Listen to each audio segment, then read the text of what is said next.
یہ ہے کہ اپنا رہن سہن، اپنے مشاغل، اپنے کام سارے حضور صلی اللہ علیہ وسلم کی شریعت کے تابع کر کے زندگی گزاری جائے تو ہم اس فریضے سے ادا ہوں گے۔ یہ ہم اور ہمارا اور آپ کا اپنا کام ہے۔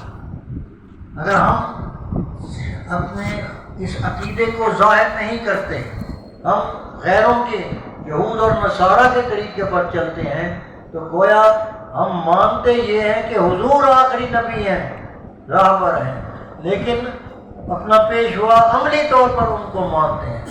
دیکھیے کہ ہر نماز میں، نماز کی ہر رکعت میں ہم دن میں تقریباً 32 سے 40 مرتبہ اللہ تبارک و تعالیٰ نے سورہ فاتحہ میں ہمیں یہ دعا تلقین فرمائی ہے کہ ہم اللہ سے مانگیں اہدنا الصراط المستقیم صراط الذین انعمت علیہم غیر المغضوب علیہم ولا الضالین۔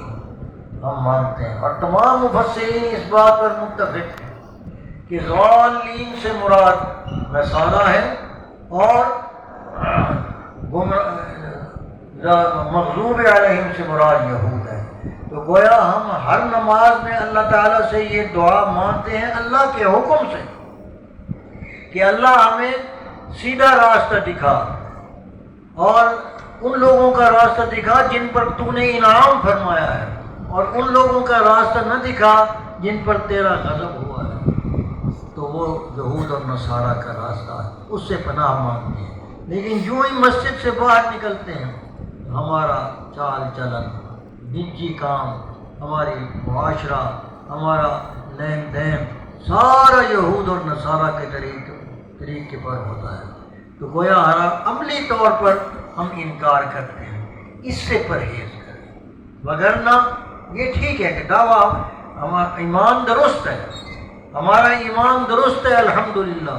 اور میں یہی عرض کرتا ہوں کہ تعجب پھر یہ ہوتا ہے کہ جب ہمارا ایمان اور صحابہ کا ایمان اور رسول اللہ صلی اللہ علیہ وسلم کا ایمان وہ اعتبار مومن بھی کے، یعنی جن جن چیزوں پر ایمان لانا ضروری ہے وہ ہمارا ایمان ویسا ہی ہے جس چیز پر اللہ کے رسول نے ایمان خود بھی لائے اور ہمیں بھی تلقین فرمائی ہم ایمان لائے، صحابہ بھی لائے۔ لیکن صحابہ کا ایمان ان کو کتنا اونچا لے گیا، اور ہمارا ایمان وہ ثمرات ظاہر نہیں ہو رہے، ہم ذلیل ہیں دنیا کے اندر عملی طور پر۔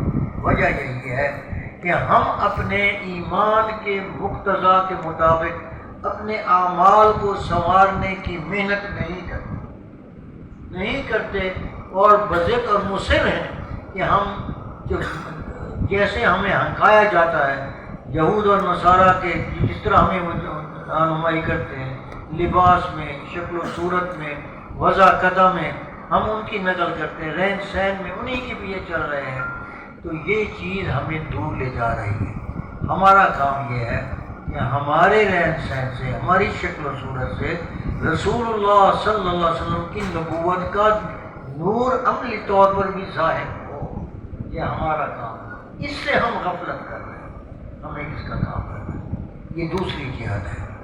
تو آپ کو یہ بات سمجھ میں آ رہی ہے میری؟ الحمدللہ ہم سب کا عقیدہ یہی ہے نا کہ حضور کے بعد نبوت نہیں کسی اور کی۔